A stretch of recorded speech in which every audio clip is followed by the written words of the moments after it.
Engineers at the University of Kansas are playing a critical role in an effort to monitor the health of the planet. As one of NASA's Earth Sciences satellites reaches the end of its working life, engineers at the National Science Foundation's Center for Remote Sensing of Ice Sheets, headquartered at KU, have been asked to use their specialized radar to create a clearer picture of what's happening to the world's polar ice. NASA's Operation Icebridge mission features several instrument teams from prestigious institutions throughout the United States, each of which will provide important data about the current state of polar ice. Professor Chris Allen from KU explains CReSIS's role. We have this system, which is the MCORDS, multi-channel coherent radar depth sounder, which is a VHF band radar operating in television band frequencies.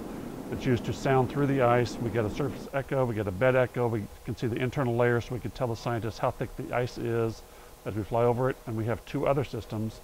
The KU band system, which works at the KU band frequencies, nothing to do with the University of Kansas, and a snow radar, both of which are very high frequency, very fine resolution radar altimeters. The snow radar can see the surface of the snow layer and the ice-snow interface on sea ice to tell the scientists how thick the snow pack is on the floating sea ice.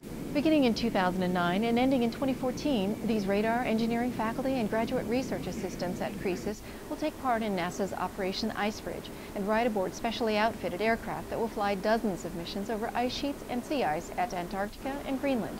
The CReSIS radars, developed at KU, are providing data previously unknown to climate change researchers. These are all, I would put them in the class of pioneering instruments, giving the scientists new capability.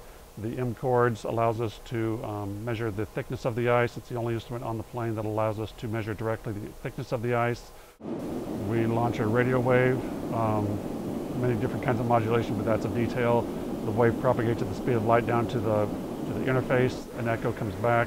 We can digitize that, capture that echo and digitize that and post-process it to discern all kinds of science information. The center's mission is to develop new tools in remote sensing, computer models, and vehicular platforms that can operate in harsh polar climates. Flights to Antarctica are based in Punta Arenas, Chile, and require up to 11 hours in the air, but the researchers are rewarded with spectacular scenery. They also return with mountains of data that will provide Earth climate scientists with a snapshot of ice conditions at a given point in time. Through the course of the campaign, glaciologists and climate researchers will learn more about changes in the thickness of ice, its movement, and what the ice rests upon, all of which help predict global climate change and its role in sea level rise. For the University of Kansas School of Engineering, I'm Jill Hummels.